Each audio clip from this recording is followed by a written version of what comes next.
first slide, what I want to do is talk a little bit about the first training event. Okay? If you don't know about it yet, next on the 23rd through the 25th, Tom Ferry is going to be doing a training in Los Angeles. Okay? All of the trainings that I'm going to recommend that we attend as a company, all of them are going to be relatively local, no more than an hour, maybe 2 hours away if I find something in San Diego. But they're all going to be local, so there shouldn't be any excuse as to why you can't go. And if you aren't investing a day or two per month, per quarter, per year in going to these events and getting these trainings, then really you're just hurting yourself, right? Because at the end of the day, a lot of times people want to talk about the incomes that can be generated in real estate, but the reality is that a lot of people don't put the time that they need to put in investing in the training that they need to get, you know, and obtaining these skills so that they can make the six-figure income. So this training is happening on July 23rd through the 25th. It's $300, $297. Now, here's the deal. If I call Tom Ferry's office this afternoon, I can probably get us a good discount package if I get enough agents to go. So I'm going to be there. I want to make sure that everybody who is here today also registers or lets us know that they want to be there so that we can get those tickets for you so we can all go as a group. It's at the LAX Marriott right next to the airport. Okay? 23rd, 24th, and 25th. All right? There's a video associated with it, but because we got started a little late, I'm going to move on to the next slide. All right? Now, open house success. So what I'm going to be doing, is I'm going to be covering 6 tips, tricks, and hacks on how to have a successful open house. Okay? But before I get there, I really want to make sure that everybody understands the mindset, the right type of mindset you have to have. And you have to have the mindset of a CEO. Okay? Who here thinks that you have a job right now as a real estate agent? Nobody, good. Who here thinks that they are an entrepreneur? Good. I should see everybody's hands up, right? Because as a real estate agent, as a real estate broker, you really are your own business, you guys. Okay, you really, really are. And you have to understand it and treat it that way, okay? It's very important that you respect the profession that you're in, okay? This is not get rich quick. It is going to take some time. It is going to take some effort. You're going to have to invest in yourself. You're going to have to learn the skills that you have to learn in order to be successful, okay? So I really want to make sure that you guys understand that, you know, I can teach you all the tips and all the tricks and all the strategies in the world, but if you don't have the right mindset, right? If you don't have that CEO mindset that this is your own business, and if you don't treat it like a business, then really what's going to happen is you're going to treat it like a hobby. And if you treat it like a hobby, then you're going to generate the type of income that a hobby generates. Okay? Trust me. All right? So, have the CEO mindset.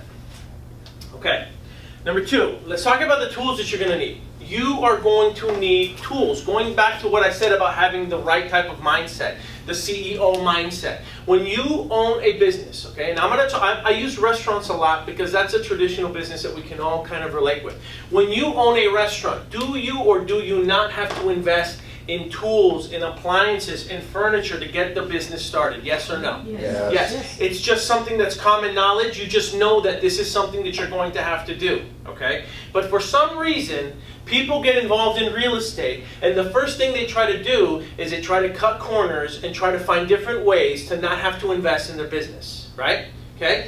I know this, so I might as well be upfront with you, and I might as well tell you the tools that you're going to need if you want to make your open houses successful. Number 1, you're going to need open house signs. Okay? Now here's the thing. In the past, we've been really cool about lending signs and giving people their own signs. But what happens is that when people need those signs, then we're hunting and we're chasing and we're looking for all the signs, and it's very burdensome, and quite frankly, it's a waste of time. This is your own business. Okay? We're all big boys and big girls here.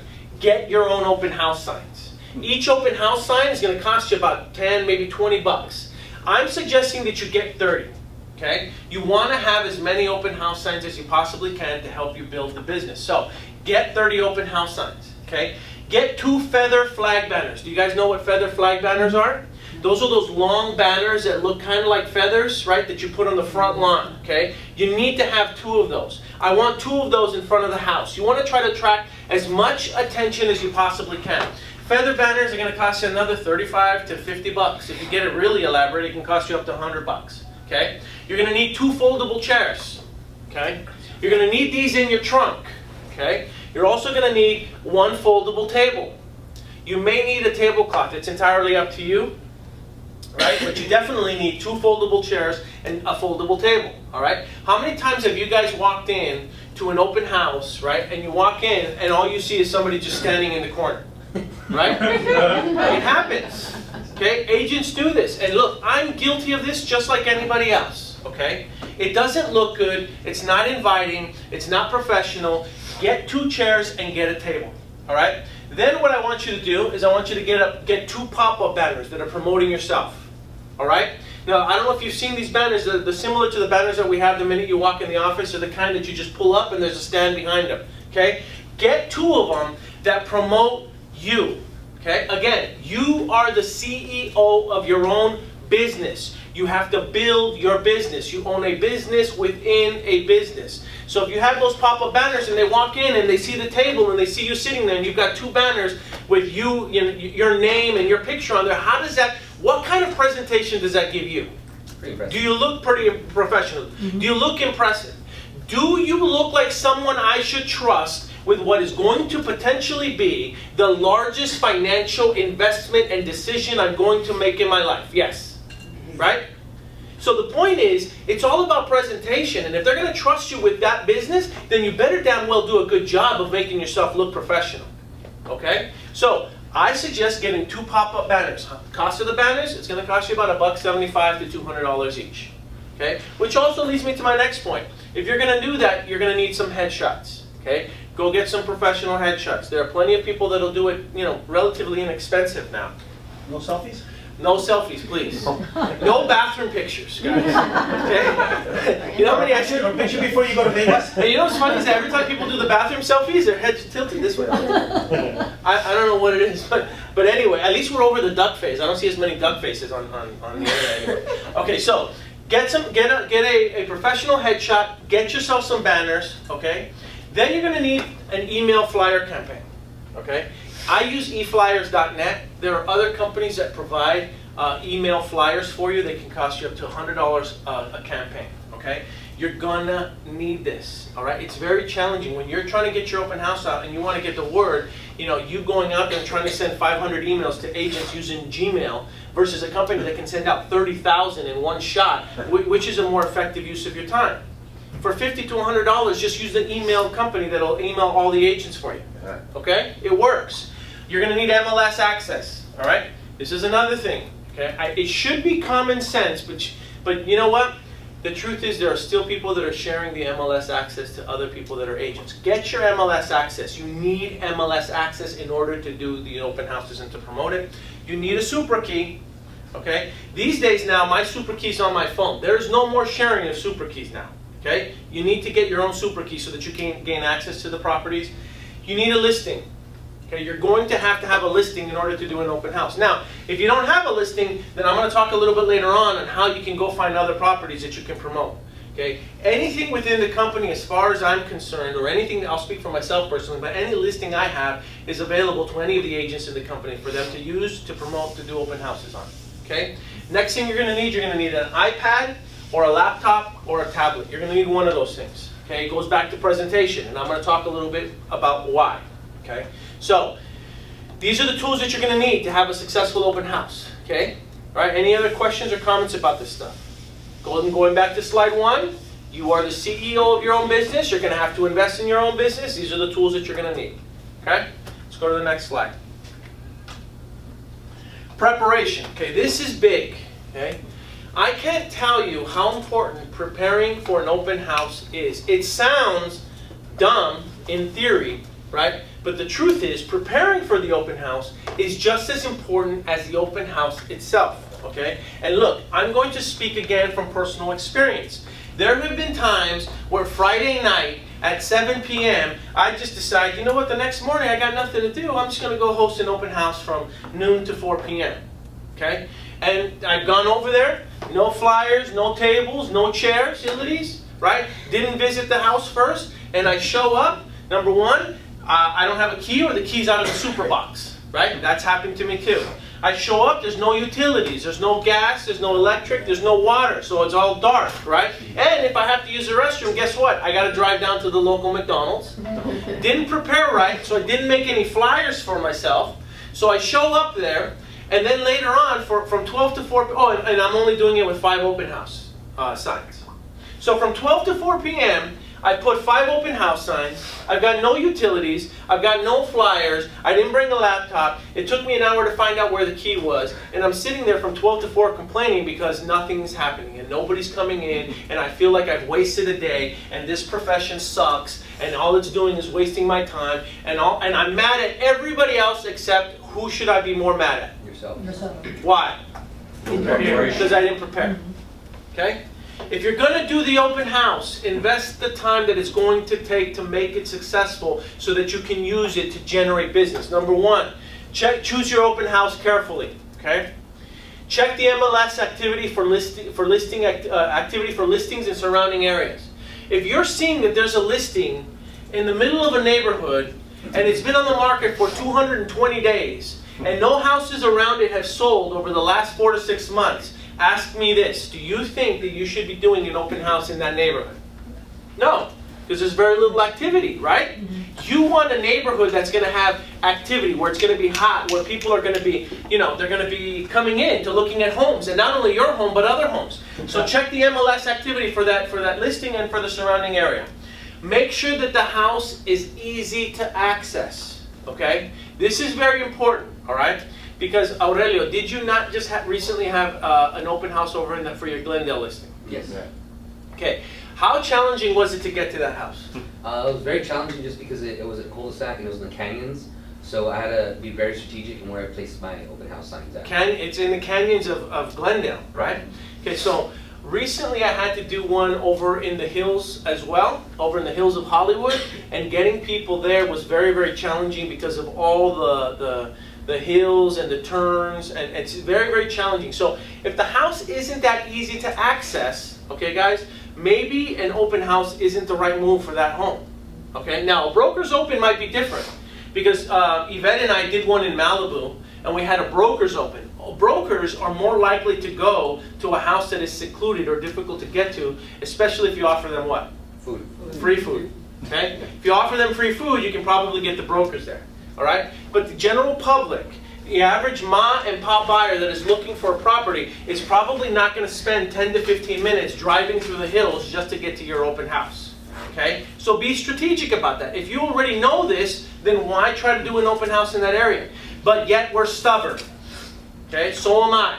And I've done it. And I've done it for other houses up in the hills that you can't get to, and I'm sitting there twiddling my thumb. Oh, and then it gets even more fun when you've got the owner that doesn't want to go and wants to stay at the open house and is sitting there with you for 4 hours while you're twiddling your thumb because the house is in a canyon and they don't see anybody show up. Who looks like a fool?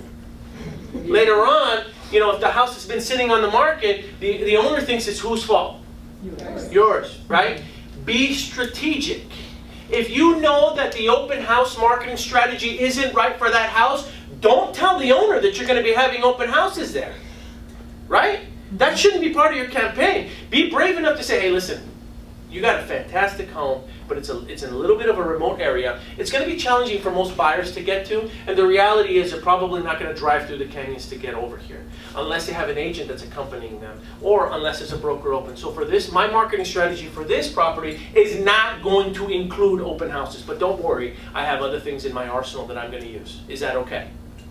How does that sound versus, yeah, no problem, I'll do the open house, and then you're sitting there with them playing checkers for 4 hours. Right? Okay. Use someone else's listing if necessary. All right?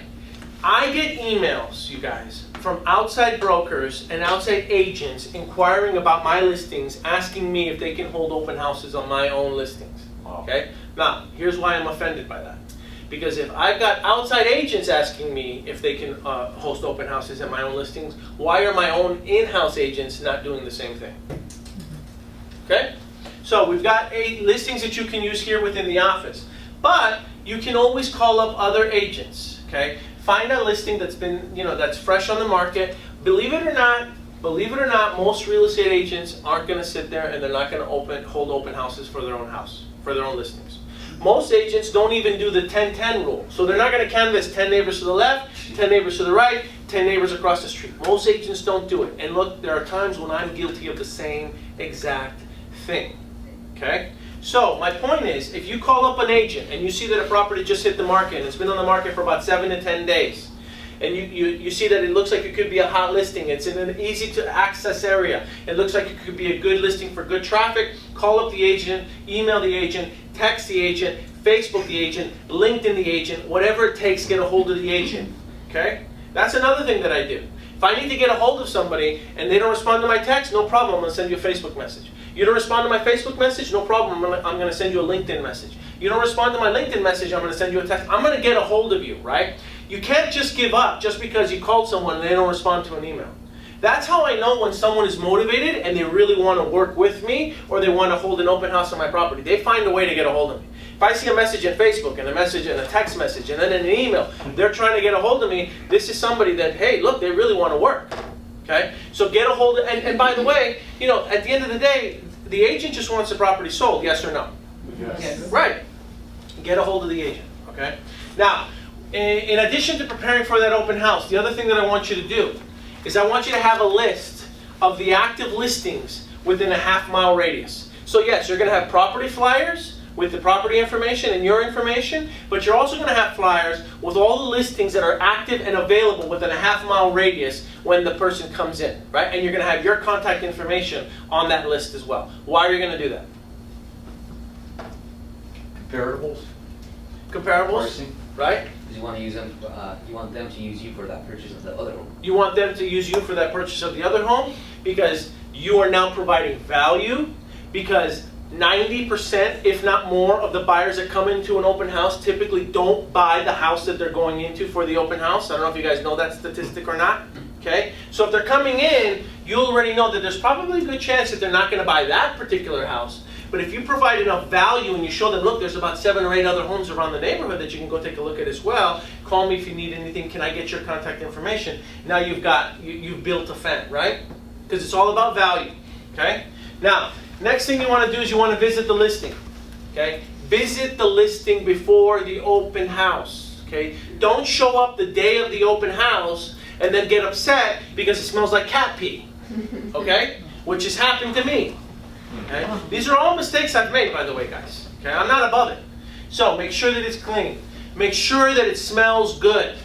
Okay? If the house doesn't smell good, okay, then what you need to do is you need to show up. I remember that there was a time where I would have bleach and Febreze and cleaning stuff in my truck at all times because I was selling a lot of foreclosure. Okay, so what you, the viewer, didn't get to see is that the second half of this training is being re-recorded. Unfortunately, the memory card that was being used to record the first training was filled to its capacity, and so we're redoing the training again. So I'm going to reenact the same training that I did earlier today, covering the same information where I left off. And where I left off on was making sure that it's clean. And a few years back, between 2007 to 2012, I was a pretty prominent REO agent. And at that time, I would go to homes that had been foreclosed on, and I'd walk in and the swimming pools were starting to turn green. So I used to always carry a few bottles of bleach in my car so that if I needed to, I could easily just pour that bleach into the pools if they were looking a little green, just to clean them up a little bit. I would have candles with me so that I could light those candles so that it could smell good. Because at the end of the day, the truth is, you know, when people walk in, they don't want to be greeted by a dirty house or a smelly house. In fact, there was one time during the holidays where I was selling a house over in the Pasadena area. It was one of the mansions over on the Wigmore Street. Spanish-style home, fantastic home. And I won't forget that during the holiday season, what I did was I lit holiday-scented candles throughout the property. So there was peppermint, there was cranberry scents, there was the apple pie scents, and I lit those through the entire house. And the minute that a young family walked in, a little girl said, "Daddy, Mommy, I want this house. This house smells like Christmas." And that family eventually put in an offer on that property. So smells and the way the property looks is very, very important. It's important that we make sure that we keep the house looking at its best. Okay, so you want to make sure that it's clean. You want to make sure that it smells good. You also want to make sure that the utilities are on for the open house. This is huge. And understand that I've made all these mistakes, right? And so when you go to an open house and the utilities aren't on and there's no electricity, if the house isn't well lit and it doesn't take advantage of any natural sunlight, then it's going to be dark and it's going to be scary and people aren't going to like that. So you got to make sure that you have all the utilities on. Okay? Now, if the temperature is such that you can have all the windows open, that's not a bad idea either. Open up all the windows, open up all the blinds, open up all the curtains. Make sure that the house is as bright as possible, whether you do that with natural sunlight or whether you do that with just electricity and normal light bulbs. So make sure that the utilities are on, but you want to also make sure that the utilities are on, because what if you got to go to the bathroom? Right? And I've made this mistake. I've made this mistake where I'm going to go do an open house, the utilities aren't on, and I got to run to the local McDonald's or the local Starbucks just to go pee. Right? So you have to make sure that the utilities are on, and every so often you're going to get an open house guest that, despite the fact that the water isn't on, they're going to still go use the restroom, and all of a sudden you've got a toilet with no water running and you can't flush it. Right? So make sure that the utilities are on. Now, if it's your listing, call your client, tell them to turn the utilities on. In some cases, what I do is I'll just turn the utilities in my own name to make sure that the utilities are on with my seller's consent, and then what I'll do is I'll invoice them either through escrow or directly, just like any normal property manager would do. If it's somebody else's listing, if it's another agent, then you're going to want to talk to that agent and you're going to want to make sure that the utilities are on or have them turn the utilities on. Okay. Now, the next thing that you want to do in preparation for a successful open house is you want to make sure you go canvass the neighborhood. Go talk to the people, 10 to the left, 10 to the right, 10 across the street. Speak to the entire neighborhood about the open house, okay? Invite them. And the script that I normally use when I'm canvassing is I'm going to go knock on the door and I'm going to say, "Hi, Jane or John Doe. My name is Paul Argueta. I'm a real estate broker. Your neighbor at 1234 Mockingbird Lane. I'm not sure if you noticed it or not. Just put the house up for sale. This Saturday between 12 to 4 p.m. I'm going to be holding an open house. I would love for you to pop by. I would love to invite you as my personal guests. I'm going to have some small food, maybe something from Porto's, for instance. I'd love to invite you so that you can come by and take a look. Can you be there?" And they'll tell me yes or they'll tell me no. And at the end of the conversation, I'm going to end it with something like, "And by the way, when do you plan on making a move?" Okay, that's going to be my anchor. All right, so you want to make sure that you canvass the neighborhood. Go out and talk to all of the neighbors. Invite them to the open house. Let them know that there'll be some small finger foods that they can come participate in, okay? Next thing you want to do is you want to map out the area for signs. Again, this is another mistake that I've made, okay? The worst thing that you can do is go to the open house not knowing where you're going to post the open house signs and just randomly select different areas or what you might perceive as busy streets on the day that you're going to hold the open house, especially if you have about 30 open house signs. Be strategic with your time, be strategic with what you're going to do. And so the night before, the day before, map out the area. Take a look at a map on Google, look at an aerial map if you will, find out where the busy streets are, make sure that you know exactly where you're going to place those open house signs so that the day of, you're not scrambling trying to figure it out. Okay, it's all about the preparation.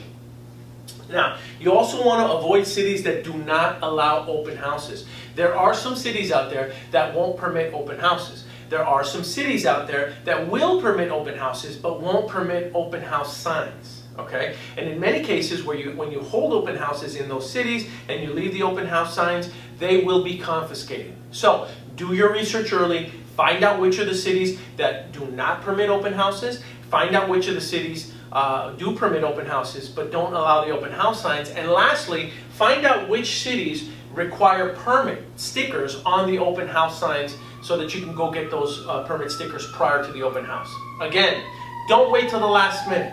I've made this mistake. Friday, 4:45 p.m. I'm trying to call the local city,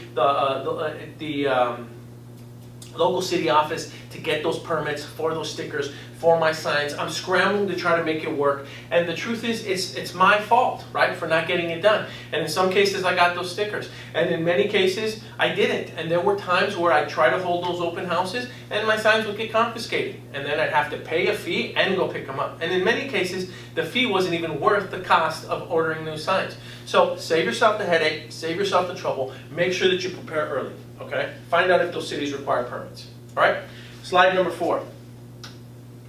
Let's talk about promoting the open house, promoting the event, right? Because this is very, very important. It's important that you do a good job promoting the event so that you can have a successful open house. We've already talked about canvassing the neighborhood, okay?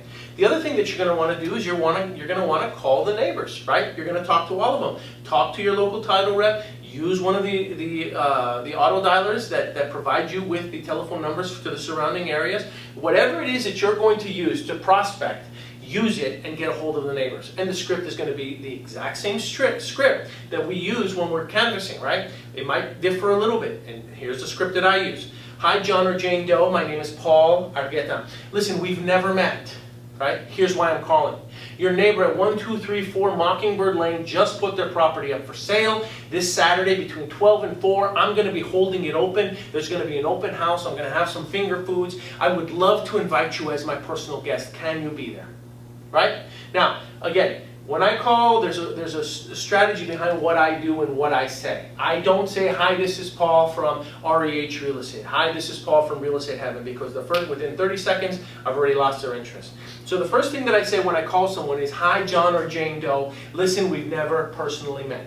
The reason I say that is because they don't know where the conversation is going at that point. They're not sure what bombshell I might drop on them when I say we've never personally met. So their ears perk up and I immediately have their attention. Hi, John or Jane Doe. My name is Paul Argueta. Listen, we've never personally met. Boom, here's why I'm calling. And I go straight to the point. Your neighbor at 1234 Mockingbird Lane just put their property up for sale. This Saturday from 12 to 4, I'm going to be hosting an open house. There's going to be some light finger food. I'd like to invite you as my personal guest. Can you be there? Right? Some people are going to say yes, some people are going to say no. Fantastic. Oh, and tell me, by the way, when do you plan on making the move? And then I go through my normal script. Right? Okay. Next thing you're going to want to do is you're going to want to update the MLS. There are sites like Zillow and Redfin who auto-populate that information based on the MLS information. And if the MLS is not updated to reflect that there is going to be an open house, it won't show up on Zillow, it won't show up on Redfin. And right now those are two very popular sites and apps that people use to find open houses. So I suggest you follow that rule and you update the MLS, right? Next thing you're going to want to do is you're going to want to send out an email blast. Okay? And this was one of the tools that I said at the very beginning you're going to need in this business. Now, some people are going to argue that the email blasts are ineffective. You know, the truth is people still check their email, agents still check their email. So use the email blast. Okay? There are companies out there that will send email blasts for the open houses, and they'll reach upwards to about 45,000 people in the LA County area, 45,000 agents really in the area that are going to hear about your open house. This isn't to the general public. Those email blast companies only send to agents, but at the end of the day, those are the agents that could potentially have buyers that they're going to bring by to your open house. Okay, and I've sold many open houses that way, and in some cases the agents just sent their buyer over to my open house. Okay, so make sure you use an email blast. Next thing you can do is at the agent caravan, right?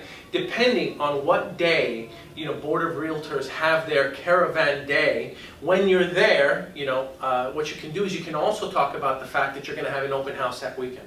So if you're going to be pitching a property at the local Board of Realtors during their caravan, as you're getting ready and you're inviting all the brokers to come by and visit your property during the caravan to get free food, you can also tell them, by the way, Saturday from 12 to 4 p.m., I will also be hosting an open house. So if you're interested after visiting today, make sure that you bring your buyer Saturday from 12 to 4. Okay, so use your caravan. And then lastly, Craigslist ads. Right? Craigslist ads are free. You run the ad, you put the property address, you put it out there, and you advertise the property, and you advertise that you're going to be hosting an open house that day. Okay? Make sure you use all of these tools at your disposal when you're promoting the open house. Now, some people are going to also ask about using Facebook, right, and boosting a post and sharing a post. Now, I will tell you that I am a huge proponent of all social media, right? So that means Facebook, I suggest you share a link or a photo or something indicating that you're going to be there holding an open house between the hours that you hold it open. I suggest you post it on Google+.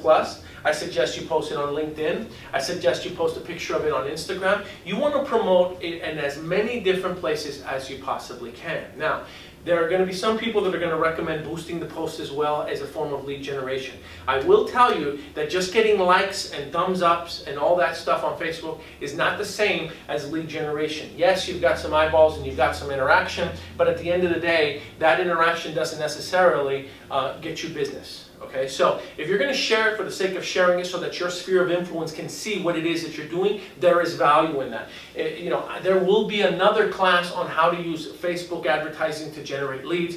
I haven't personally had much success boosting a post just to get people to my open house. Okay, enough of that. We'll go on to the next slide. Okay, let's talk about lead generation. All right, number one, when you're having the open house, you've got your 30 for sale signs out. You've got your 2 feather flags on the front of the property, right? They walk in, you have your 2 chairs, you have your tablecloth, you've got 2 pull-up banners promoting yourself as the agent, right? So what you've done is you've now established your professional image and you're doing a fantastic job. When you hold the open house, close the front door. That's my personal recommendation, okay? Now you can take this for what it is. I will tell you that if you just leave the door open, people will stroll through, they'll look for you, and normally you should be situated right there. But what happens is that by having the door closed, it forces me to get up, open the door, and greet them face to face. Okay? So I personally prefer that I close the front door when I'm holding my open house so that I can go open. Trust me, all the signs have already indicated to them that the property is open and available for viewing. Just because the door is closed doesn't mean they're not going to go in. They're going to knock on the door and they're going to see. I've done this many, many times. It works. Okay? And it gives me the opportunity to immediately start the conversation with them the minute they walk through the front door. Okay? Versus me sitting at a chair waiting for them and waiting for them to come to me. All right? Now, never plan on calling people later. In other words, you cannot assume that even though you may get their contact information, you cannot assume that you are going to be able to make contact with them later on, or that they're going to give you accurate information. So you want to make sure that you get, you generate a lead out of it, and you get as much information from them as you possibly can there, and you do it tactfully, and we'll talk about that in a little bit. People will part with their information when they receive something of value. Okay, that's very, very important. All too often, I see agents at open houses. They're trying to force people to sign on their online or on their iPad sign-in sheet or on their old school sign-in sheet, and they try to get them to do this. People won't give you their information if they don't feel like there's any value in what it is that you're doing. So what you want to do is you want to make sure that you offer something of value. There has to be a perceived value in you. Okay, so it's very important that you offer things like off-market listings. Mr. and Mrs. Seller, I'll tell you what, in addition to this home, we have plenty of other properties that aren't on the market. They're off-market deals that are exclusive to our office. And what I can do is if I get your contact information, if I get your email, I'll send you a list of all the off-market properties that are on the MLS right now. Okay?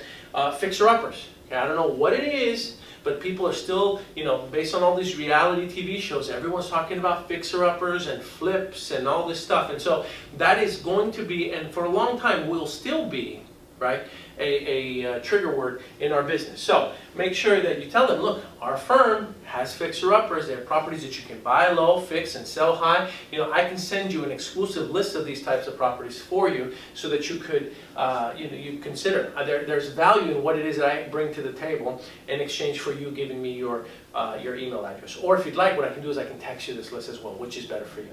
Okay? So fixer-uppers. Now, let's talk about a digital sign-in sheet. The reason that I'm going to recommend that you use a digital sign-in sheet versus the old school pen and paper sign-in sheet is for the simple reason that most people, or I shouldn't say most people, it's for the simple reason that there will be times where I will not be able to read someone's handwriting. And then it turns into a guessing game. Then I'm trying to guess what their telephone number is, I'm trying to guess what their email address is, and time is money. And believe it or not, when you're doing this, with 10, 15, 20, 30 different people, and you're trying to decipher what it is, and you're testing the email, and you're testing the phone, it wastes time. Use a digital sign-in sheet. There's one called Open Home Pro that you can use, and you can get people to sign in that way. Keep in mind, people will not they will not give you their information without receiving anything of value. So you offer them value in exchange for getting your information so that way I can email it to you, Mr. and Mrs. Seller, or I can text it to you, which is better. Okay? So, digital sign-in sheet. Next thing I want is, as you're hosting your open house, okay, you want to have either a laptop or another iPad there with a 3D virtual walkthrough of that specific home, or just examples of other 3D virtual walkthroughs. The reason that I want you to do that is because it shows that you're technologically savvy. okay? And there will be times where you will get neighbors that will come into the property and they might be on the fence thinking about buying, thinking about selling, and if they see that you elude this professional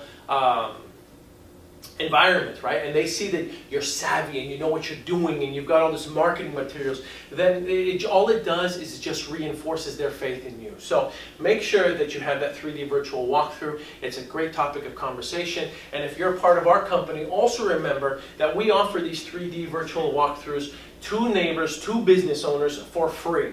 Okay, so it's not uncommon for me to say, Mr. or Mrs. Seller, hey, listen, we offer these 3D virtual walkthroughs to anyone. I can get you one for free. They can cost anywhere between $500 to $1,000, but I'll get you one for free so that you could keep some, so that you could have it as a keepsake, right? So that you could have it for insurance purposes. In case something happens to the home, you'll have a 3D walkthrough showing all the stuff that you have. It could be phenomenal. I'd love to offer you one. What would be a better time to set it up? Are weekdays good or weekends for you? Right? And then you just offer it with no obligation. So that is a great conversation piece. It's a great tool that you can offer, right? As real estate agents, we can offer it to local business owners.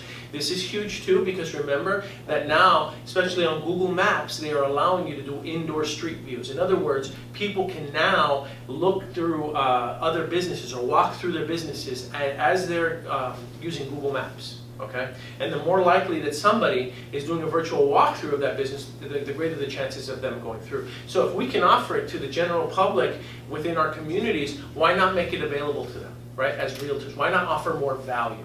Okay, online feedback sheet using Google Forms. So this is another thing that you can do. What you can do is you can create an online Google sheet, and I believe that I showed one last time. And I'll see if I can get one up on the screen real fast. So here was a form that we used for a property that we were selling in Malibu. And what we did was we offered everyone a $100 gift card as a raffle for those that participated. And the questions included their email address, their first and last name, the condition, what they thought about the condition of the home, what was their favorite feature, what did they dislike, what would you do to improve the home, and what would you offer for the home. And what we did was we broke down the pricing, right, in increments of about $500,000, or excuse me, $250,000 to $500,000, to get a better feel for what people would probably offer for the property. In addition to that, our seller was CC'd on this. So every time somebody filled out a new form, he'd receive an email with their responses. And then at the end of the day, he would also be able to see the pie chart of people's responses and what they felt.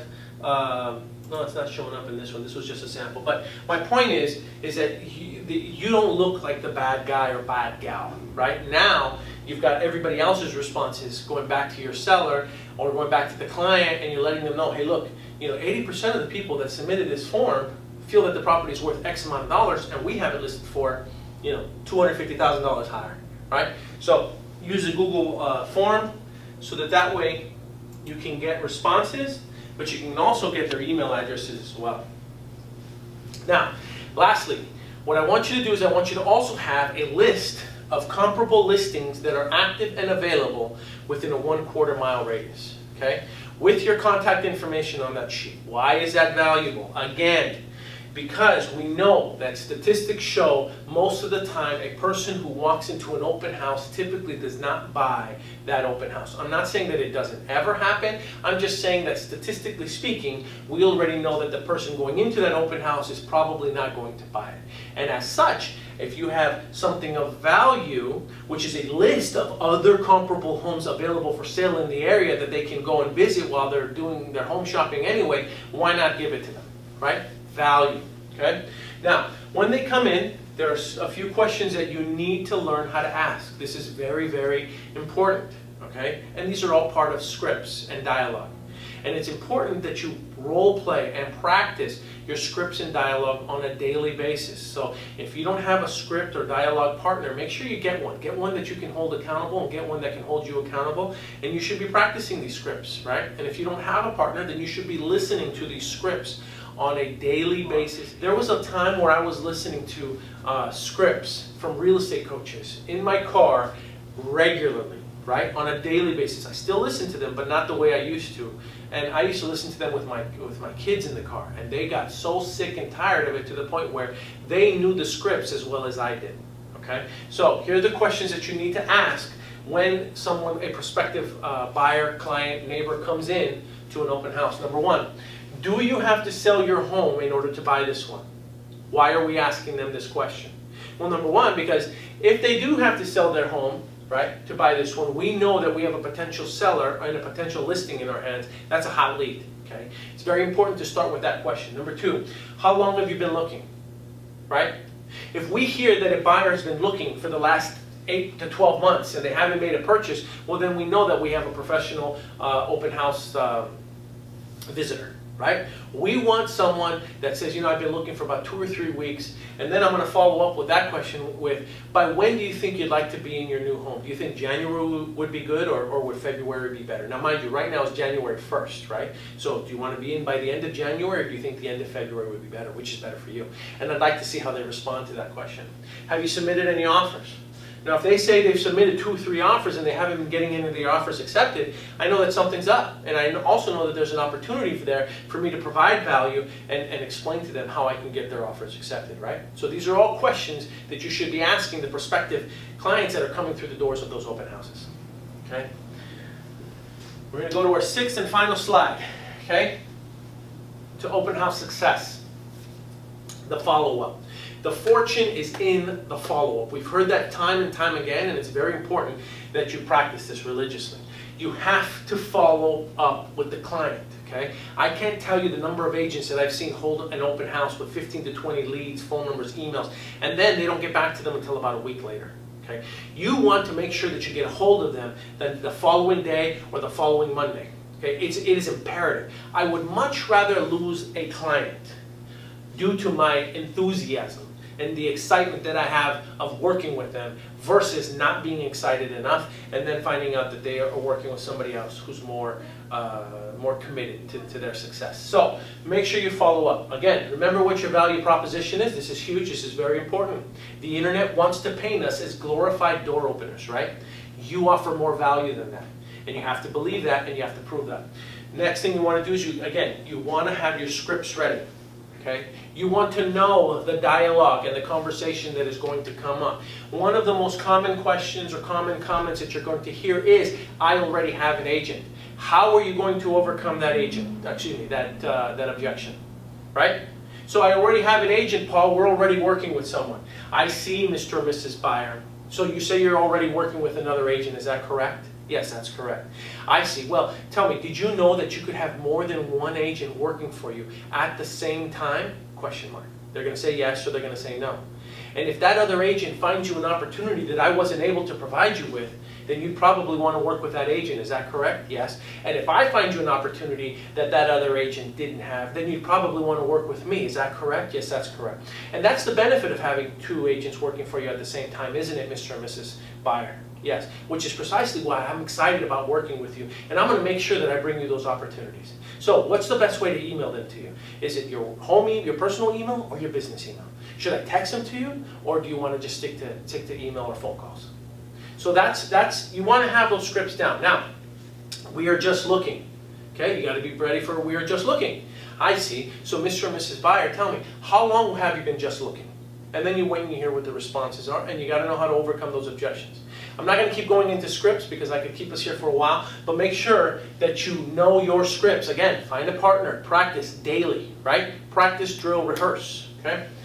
Now, you're going to call them, okay? If you can't get a hold of them by calling them, then what you're going to do is you're going to text them, okay? Then what you're going to do is you're going to Facebook them, okay? Send them a message through Facebook Messenger. You can find people on Facebook with their cell phones now. You can find people on Facebook with their email addresses, or on Instagram. Either way, I don't care how you get a hold of them, but you're going to message them. Again, I would much rather lose a client due to overexcitement and enthusiasm versus not being excited enough. Okay? Get a hold of them.